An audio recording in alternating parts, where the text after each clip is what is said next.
esteja convosco. Ele está no meio de nós.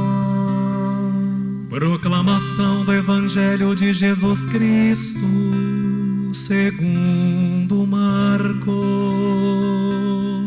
Glória a vós, Senhor.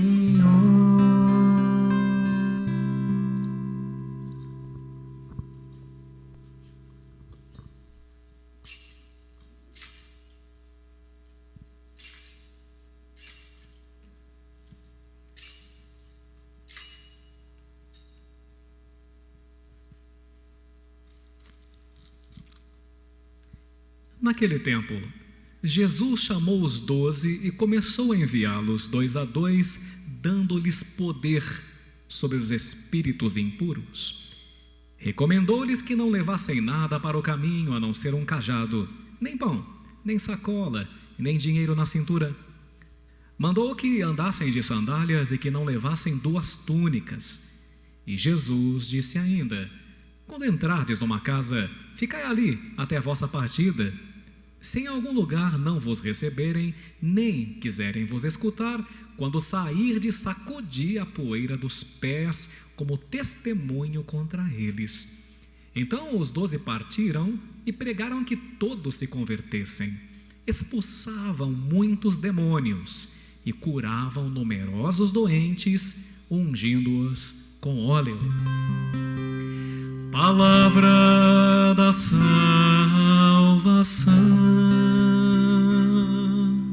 Glória a vós, Senhor. Muito bem, queridos filhos e filhas da igreja, saúdo os irmãos da Rádio Cantate que estão conosco ao vivo também. Estamos transmitindo esta Santa Missa através de nossas plataformas habituais e também através da rádio. Rezamos por todos os sócios da Rádio Cantate também, oferecemos esta Santa Missa. Para que nós possamos mergulhar na profundidade, gente, dessa palavra de Deus hoje para nós e sem pressa, né? A gente precisa fazer pelo menos uma contextualização histórica. Senão a gente escuta a palavra e volta para casa e fala assim: ai padre, foi bonito, mas não entendi nada, né? Um dia aconteceu de uma senhora que chegou uma senhora chegou numa casa e falou: e aí, como foi a missa? Ai, foi linda. E o que o padre falou? Nossa, falou coisa linda. Daí a filha perguntou: o que ele falou? Olha, é bonito, mas eu não entendi nada, né? E isso acontece, né? Então às vezes a gente acha uma coisa muito bonita, mas ninguém entende nada, adianta muito, né? Tem que entender cada vez mais. Então nós vamos fazer aqui aquilo que os alemães chamam de Sinnenleben, de contexto vital, a contextualização. Então, vamos lá. Contextualização histórica, que é chamada de contexto vital. Vocês escutaram 2 nomes hoje na primeira leitura. Um chama-se Amazias. E o outro, quem lembra? A turma está esperta, gostei. Eu gosto assim, rápido no gatilho. Um é Amazias e o outro se chama Amós. Pois é. Então, Amazias era sacerdote do templo real de Betel. E ele expulsou de forma arrogante e mal educada o profeta Amós. O Amós chegou lá porque Deus mandou ele para profetizar, e o Amazias lhe deu um belo de um chega para lá. Amós se justifica diante da grosseria de Amazias, que chama ele no sentido depreciativo de vidente. Então o Amazias olha para o Amós e fala: o que você quer aqui, vidente? Aqui já tem sacerdote, já tem profeta, já tem reis. Vai profetizar para o lado de Candilá. Vai para lá. Aqui a gente não quer você. E quando ele chama o Amós de vidente, vidente é um dos títulos do profeta. Porque o vidente, o profeta, é uma pessoa que muito mais do que falar em nome de Deus, é uma pessoa que aprendeu a enxergar o mundo, as coisas e as pessoas pela perspectiva de Deus, sob a ótica de Deus. E é por isso que um profeta é chamado de vidente. Olha que interessante. E vidente não é aquela turma que fica uma bola de cristal, vendo se você vai casar, se vai dar certo, se vai ficar enroscado, encalhado. Vidente não é cigano que também lê sua mão, quiromancia. Vidente na Bíblia é aquele que enxerga o mundo e as coisas do jeito que Deus vê. Aquele que tem a capacidade de olhar para a própria história de um jeito que só Deus é capaz de enxergar. E por isso o profeta é vidente, porque é aquele que vê mais longe. Porque aquele que vê com os olhos de Deus é aquele que aprendeu a enxergar muito mais longe, né? Muito mais distante. A vista dele alcança coisas que de um mero mortal ele não é capaz de alcançar. Agora acontece que naquela época o profeta era chamado de vidente, e o Amazias chama Amós de vidente para humilhá-lo. O que você quer aqui, vidente? Sai daqui. E aí o Amós se justifica dizendo assim: Amazias, eu te conheço. Você está aqui para profetizar, para ser sacerdote, porque você é remunerado. Você ganha para isso, e ganha muito bem. Você é mantido pela corte. Eu, meu filho, eu não sou profeta, nem filho de profeta. Eu sou um mero pastor de ovelhas, cultivador de sicômoros. E eu vim aqui porque Deus me mandou. É como se Amós falasse: eu não preciso de vender profecia para sobreviver, meu filho, porque eu sou pobre, mas eu sou independente. Uma das coisas mais bonitas é você ser pobre, mas ser livre. Porque não adianta você ser rico e ter o rabo preso com os outros, né? E sabe que vira e mexe, vira, tem gente que acha que pode comprar os outros, né? Com dinheiro. Tem gente que acha, né? Quantas e quantas vezes a gente vê bispos e padres sendo persuadidos: padre, eu quero que o senhor faça o casamento da minha filha na chácara. Daí o padre diz: não, não posso, que o casamento é na igreja. Pão é na padaria, carne é no açougue, né? Doce é lá na Sodier ou na Tentação, né? E sacramento é onde? Na igreja. Ah, mas a gente quer assim na beira do mar, bem bonito. Então você vai ficar querendo. Aí a pessoa fala assim: mas o senhor não está precisando pagar o forro da Santa Filomena? Você responde: tô. Então, meu pai é muito influente, ele paga o resto para o senhor, muito obrigado, passa reto e passa amanhã. Que a coisa mais triste que tem é um dinheiro maldito, que é dinheiro de suborno. A coisa mais triste que tem é você ficar de rabo preso com o outro por causa de um favor, se é que podemos chamar assim, que o outro te prestou. Então, nós nunca podemos nos prender por suborno, né? Aceitar a ajuda de prefeito, quando é ajuda interesseira. Aí você tem que assinalar bem, né? Aceitar a ajuda de vereador, aceitar a ajuda de deputado, aceitar a ajuda, quem quer que seja. Uma coisa é você aceitar a ajuda, que é uma verdadeira ajuda. Outra coisa é assim: olha, mas daí depois o senhor faz a minha campanha. Não, meu amigo, não vamos confundir as estações, né? Então, o homem de Deus, a mulher de Deus, é alguém que pode até ser pobre, mas é livre, do que ser rico e ser escravo. Entendeu bem? Então essa leitura, ela tem poucas linhas, mas ela é profunda. E o Amós fala assim: olha, lá eu como meu zoiudo, meu ovo frito, mas eu não preciso ter papas na língua. Eu posso falar aqui que vocês estão tudo errado, e vocês estão ricos, estão tomando vinho aí de altíssima qualidade. Vocês estão fazendo como que vocês estão conseguindo ficar rico? Maltratando o pobre, humilhando os outros, roubando aquilo que é do pobre. Por isso eu estou aqui, porque o próprio Deus mandou vir aqui. Então aí o Amazias escuta isso e fala: mas que arrogância, mas aqui já tem profeta. Eu não sou profeta, ele disse. Deus que disse que é para eu ser profeta, porque foi Ele que me chamou, e é por isso que Ele me enviou. E não pense que eu estou aqui por boniteza. O Amós vai falar para ele: eu preferia estar lá no conforto da minha casa, colhendo meu sicômoro, cuidando das minhas ovelhas, mas o chamado de Deus foi mais forte do que a minha própria vontade. E aí então Amós tem que ser valente, tem que destronar a arrogância, a petulância de Amazias e do rei de Judá, de toda aquela corte que na verdade era uma corte corrupta, que precisava escutar a verdade, embora não quisesse. O Amós fala: Amazias, eu não estou aqui por boniteza, eu vim aqui denunciar, falar o que Deus mandou, e depois eu vou seguir o meu caminho. Essa é a primeira coisa. Então nunca tenha o rabo preso com ninguém. Se for para aceitar o favor de uma pessoa, o presente de uma pessoa, e depois a pessoa ficar te oprimindo, né, e fazendo com que você contrarie as suas próprias convicções, chuta que a macumba, cai fora, porque isso é uma algema de Satanás. Isso não vem de Deus. Isso serve para vocês, serve para mim que sou padre. Então, quer ajudar a pagar o altar? Glória a Deus, Deus te pague, e você vai ser recompensado 7 vezes mais. Mas não queira me comprar, porque nós não estamos à venda, tá bem? E aí então nós vemos a segunda coisa. Veja bem, Amazias era o cara da vez. Amazias era o homem do momento, cheio de prestígios e privilégios. Ele era o profeta ou o sacerdote titular da corte. O cara que onde chegava a turma colocava tapete vermelho. Ele era o cara. Amazias estava acostumado a cantar antes do Roberto Carlos: esse cara sou eu. Ele estava acostumado a todo tipo de bajulação. Ao passo que Amós era um anônimo. Amós era um simples maltrapilho, com o rosto queimado pelo sol da sua lavoura e com suas mãos calejadas, sua sandália esgarçada. É assim que ele chega na corte, toda revestida de mármore e palácios de ebúrneos marfins maravilhosos. Ele chega ali, então ele chega desprezado. Quando ele chega, a turma fala: ah lá, tadinho, imagina o sitiante chegando na capital. Só que Amós tinha uma grande diferença. Sabe qual é? Amós não era o cara, Amós não era a bola da vez, só que ele tinha um grande diferencial. Amós era o homem que Deus havia escolhido. E quando você é a pessoa que Deus escolheu, meu filho, isso faz toda a diferença. Nada e ninguém é capaz de segurar. O que aprender disso tudo? Bom, vamos lá.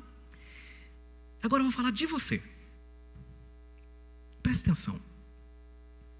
Havia milhares de homens, provavelmente muito mais capacitados para ser o pai dessa menina ou desse menino do qual você é pai. Não tinha? Claro que tinha. Gente mais abastada, que podia dar um futuro melhor para essa criança, mas Deus escolheu você. Havia centenas de outros padres mais preparados para fazer a migração de uma igreja da garagem para um santuário, que nem precisava ser esse baixinho do padre Wagner. Centenas de outros padres, muito mais gabaritados, muito mais competentes do que eu, que com certeza são muito melhores em economia do que eu, porque se você não sabe, um dos meus pontos fracos é matemática e economia. Eu sou uma negação. Eu sei pregar, ensinar línguas, dar aula, aconselhar, isso você deixa comigo, que a gente dá um jeito, que foi dom que Deus me deu. Mas não me peça para fazer conta, não me peça para fazer investimento de capital, não me peça para fazer balancetes nem planilha. Eu tenho certeza absoluta, tinha e tem centenas de outros padres mais capacitados e gabaritados para estar aqui à frente desse santuário. Mas quer você queira, quer não, esses para que não me engolem, Deus escolheu a mim. Então não adianta bater o pé. Não adianta você dizer assim: eu não gostaria que esse cara fosse o meu pai, porque ele é um alcoólatra, porque ele trai a minha mãe, porque ele é um cara violento. Eu queria que meu pai fosse o pai da minha amiga, mas é esse que é seu pai. Então aceita que dói menos e aprenda a viver no lugar onde Deus te plantou. Aprenda a viver com as pessoas que Deus selecionou de antemão para conviverem com você, porque São Paulo nos fala claramente na segunda leitura que Deus nos predestinou desde toda a eternidade para sermos salvos, para vivermos uma história de salvação, para vivermos uma história de amor. É nesta casa que Deus te colocou, é nessa família que Deus te colocou, e é aí que você vai ser santo, e é aí que você vai frutificar.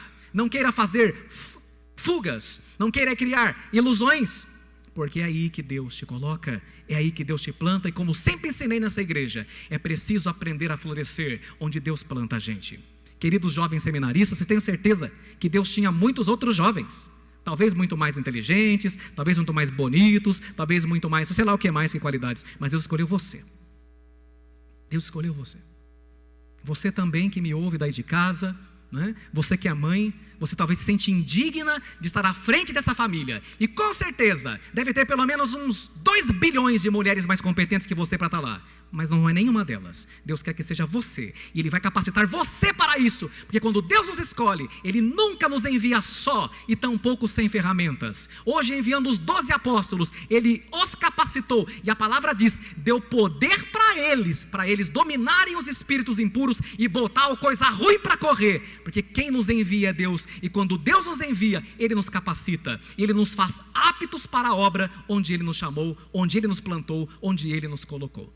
Então você enfia isso na sua cabeça de uma vez por todas. Deus escolheu você. Talvez você fale assim: nossa, que madrinha que eu sou, nossa, que padrinho que eu sou. Pode ter certeza que seu afilhado podia ter milhares de padrinhos mais equilibrados do que você, mais acertados do que você, mais sábios do que você, mas Deus quis que você fosse o padrinho dessa criança. Deus quis que você fosse a madrinha dessa criança, e Deus não erra. Então vai que é tua, Tafarel. Agarra a bola e marca um gol. Entendeu bem? Na mesma perspectiva no Evangelho, vemos, portanto, já agora vou sair da primeira leitura do nosso amigo Amazias, né? E do Amós, né? Vamos sair. O Amós foi escolhido contra tudo e contra todos e foi capacitado para aquilo, e a última bolacha do pacote foi humilhada. Na mesma perspectiva do Evangelho, vemos como nosso Senhor e Salvador Jesus Cristo escolhe 12 homens imperfeitos, seus porta-vozes. E se você não prestou atenção, é a primeira vez no Evangelho, preste atenção, de Marcos, que Jesus envia os 12 sem citar nome de nenhum. Esse dia nós vimos os chamados, olha lá, Mateus, Pedro, não sei quem, não está lá todo o nome, André, hoje não tem nome de ninguém. E por que é que São Marcos faz questão de falar que ele chamou e convocou os 12 e não cita o nome de nenhum? Porque é o teu nome que é para estar escrito lá. Ao não colocar e optar por não colocar o nome de nenhum evangelista, São Marcos está dizendo que a missão de evangelizar é a tua e o teu nome também está lá entre os 12 que foram chamados. Vocês sabem que vira e mexe, mexe e vira. Eu partilho com vocês algumas homilias dos seminaristas, né? Um dos nossos seminaristas escreveu aqui: o profeta, o enviado, o mensageiro de Cristo deve ser tal como ele foi. Repete comigo: desapegado, desapegado, simples, humilde e disposto a servir sempre. Essas são as características. Daí o seminarista continua dizendo assim: além disso, precisa ter em mente que ele não é uma espécie de super-herói. Todas as vezes que você, na sua família, no seu casamento, na sua casa, e eu, padre, na minha paróquia, caio na tentação de me sentir um super-herói, a gente cai na sarjeta. Porque você não é o Superman. Você não é a Mulher Maravilha. Eu não assisto TV, vocês sabem disso, já faz 3 anos, né? Não me faz falta alguma. Eu vejo notícia e quando fala que a coisa foi muito boa a entrevista, eu boto no YouTube para dar uma olhada, né? Quando diz que é muito bom. E também não conheço atores e atrizes, tá? Mas esses dias eu vi na timeline do Instagram aquela atriz que eu nem conheço, não sei se é boa, se é mal, nem me interessa, chama-se Débora Seco, vocês devem conhecer. E num programa de entrevista do Pedro Bial, ela disse uma coisa fantástica, embora eu não conheça essa mulher. Ela disse assim para aquele rapaz, o Pedro Bial: olha, a gente não é melhor do que ninguém, óbvio, claro, mas veja só onde é que ela vai chegar. E a gente não consegue ser nem mesmo aquilo que a gente quer ser. E ela disse: então o que a gente é? A gente não é o melhor, a gente é o melhor que a gente consegue ser. Fantástico. O dia que você botar na sua cabeça que você é o melhor que você consegue ser, desde que você se dedique, que você se esforce, que você é a mãe melhor que você consegue ser, que eu sou o padre melhor que eu consigo ser.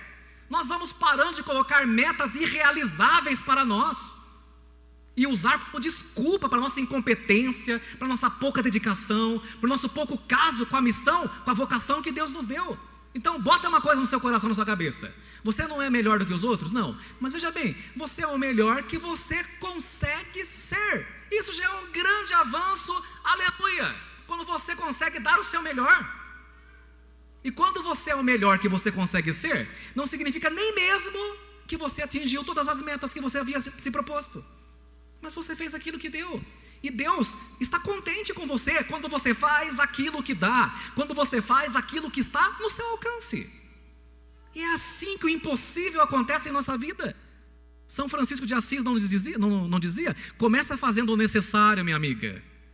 Depois, meu amigo, começa fazendo aquilo que é possível. E de repente, quando você menos perceber, você vai estar fazendo o impossível.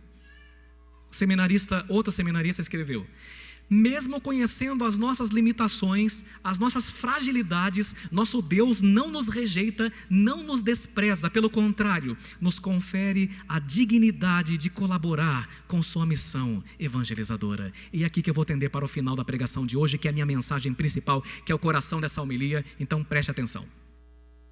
Deus, é bom até você falar comigo, repete comigo para gravar.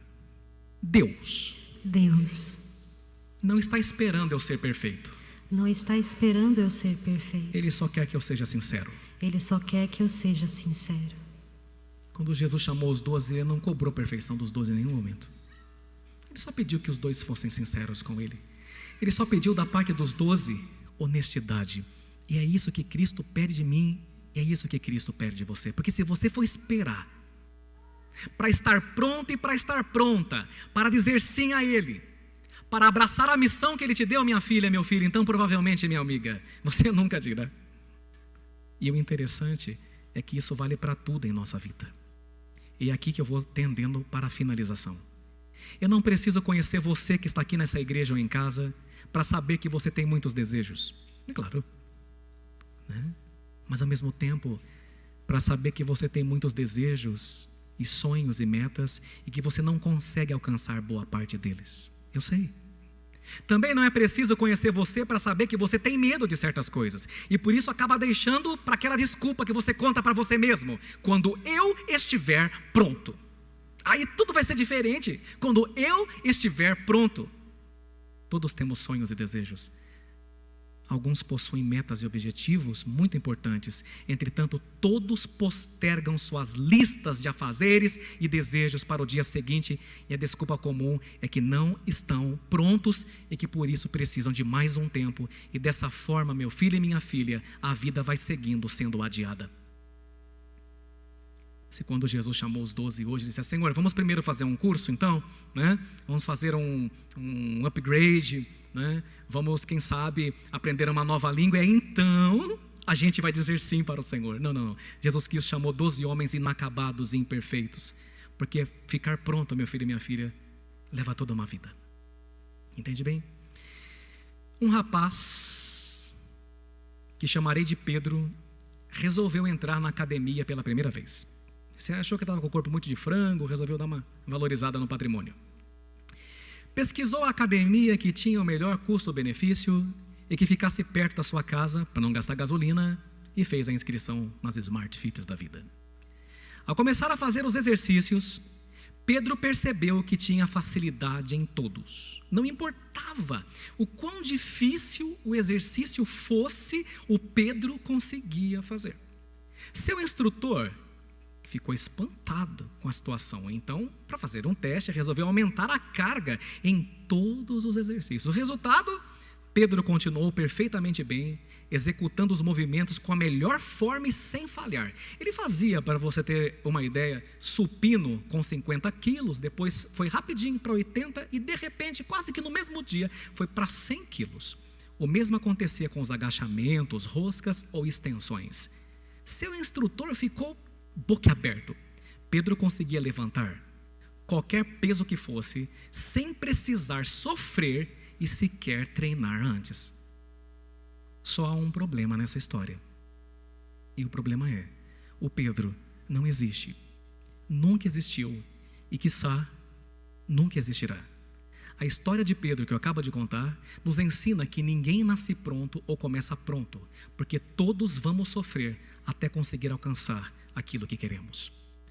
Seria o mesmo que o Pedro dissesse: olha, para eu ficar malhado, ou melhor, para eu malhar, eu vou esperar eu ficar malhado. E para eu poder carregar peso, eu vou esperar a força chegar.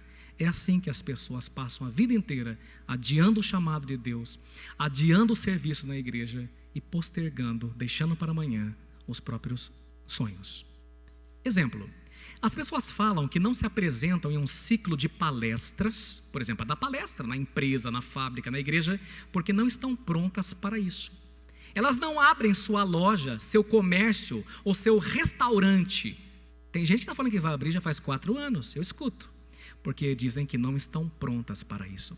Todas essas pessoas têm vontade de fazer alguma coisa, vontade de fazer faculdade, vontade de mudar de emprego, mas não se sentem preparadas. E eu lamento dizer que nunca vão se sentir, porque elas entraram num looping maldito, que eu vou explicar para vocês como funciona esse looping maldito, no qual o inimigo bota a gente. Então vamos lá. O loop é assim: número 1, primeiro, você não se sente pronto. Então você olha para você mesmo e fala: não estou pronto, então eu não vou, não me caso, não faço faculdade, não me formo, não assumo uma paróquia, não assumo uma pastoral, não faço nada. 2, porque não estou pronto, você não age, você não faz nada, você fica parado. Como você não age, 3, você não ganha as habilidades necessárias para fazer aquilo que você tanto quer ou aquilo que você tanto precisa. E aí você cai no 4. Qual é o 4? Você não se sente pronto porque não tem as habilidades necessárias. Então você volta para o 1. Você não se sente pronto, você não age, você não ganha as habilidades necessárias. Não tendo as habilidades necessárias, você não se sente pronto, você não age. Porque, entendeu bem? é um loop de Satanás, onde as pessoas lamentavelmente entram no casamento, nas pastorais, na vida, em tudo. Saia desse loop, e a saída desse looping é agir mesmo que você não se sinta pronto ou pronta para isso.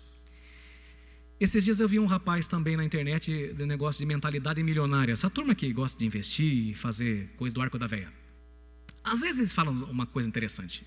Ele deu um conselho para um rapaz e falou assim: se você está numa empresa há 2, 3 anos, o seu chefe falar, por exemplo, faltou o cara que está acima de você, ele não veio, ficou doente, o pneu furou, e o seu chefe falar assim: escuta, fulano faltou, você sabe fazer o serviço dele? E o cara diz assim: mesmo que você não saiba, fala, sei, e dá um jeito, dá seus pulos, aprende fazendo.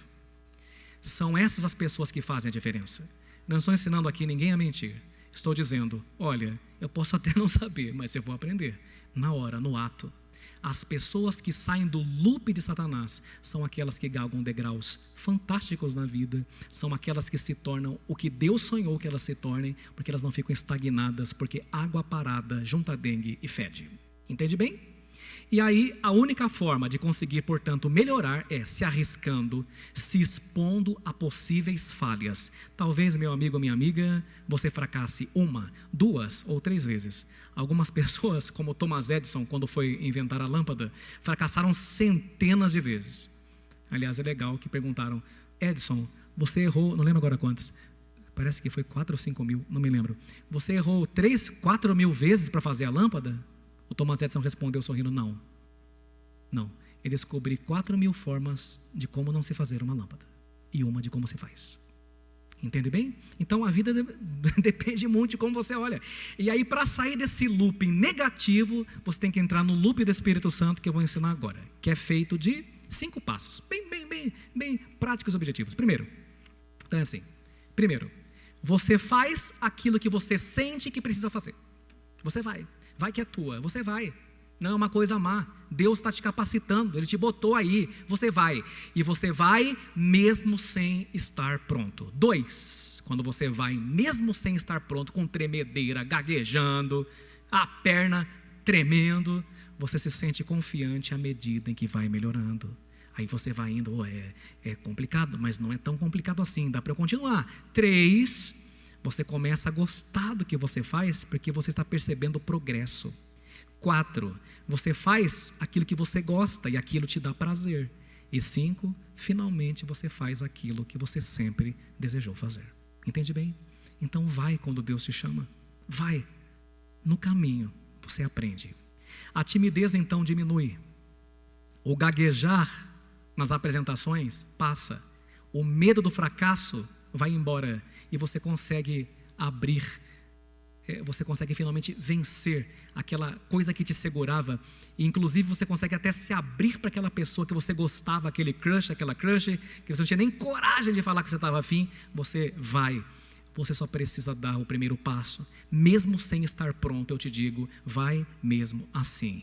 E assim o looping se quebrará. E com o tempo, você conseguirá as habilidades necessárias para fazer aquilo que você deseja e com a maestria que você precisa.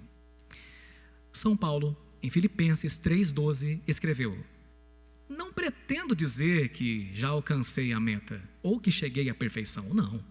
Mas eu me empenho em conquistá-la, uma vez que eu também fui conquistado por Jesus Cristo. Consciente de não tê-la ainda conquistado, só procuro isso, prescindindo do passado e atirando-me ao que resta para a frente, eu me lanço e eu vou. E a gente pode completar: em busca daquilo que Deus tem para mim. Quantas vezes, citando o filósofo Sérgio Cortella, eu já falei aqui para vocês a diferença entre coisas e pessoas. Qual é a diferença entre coisas e pessoas? É que coisas nascem prontas e vão se desfazendo.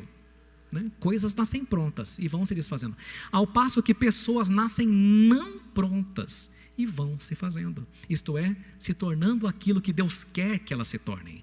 Coisas nascem prontas e se acabam. Pessoas nascem não prontas e nunca se acabam, porque pessoas são eternas e coisas são passageiras.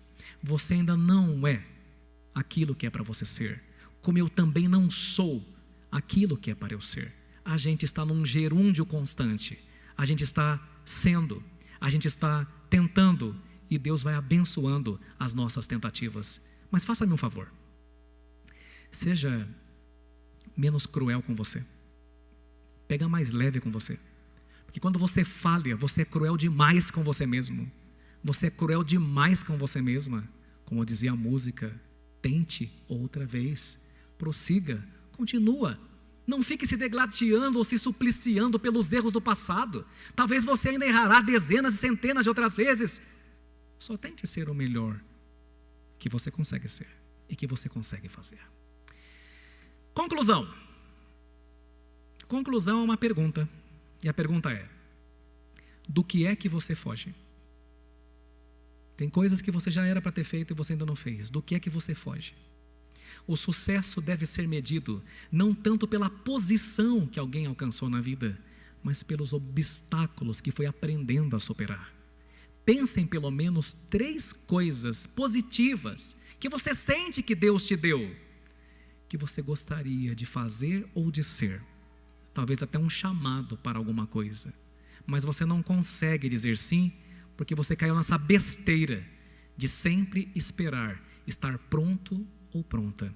Então decida qual o primeiro passo a tomar nessa área que Deus te mostrou. E independentemente de sentir-se pronto ou pronta, vai, se lança, diga sim. Esse é o maior favor que você pode fazer para você mesmo e para você mesma. E quer saber de uma coisa? O seu eu de daqui 10 anos no futuro te agradecerá. Porque quem você será daqui 10 anos depende da resposta que você está dando no dia de hoje. Amém. Amém.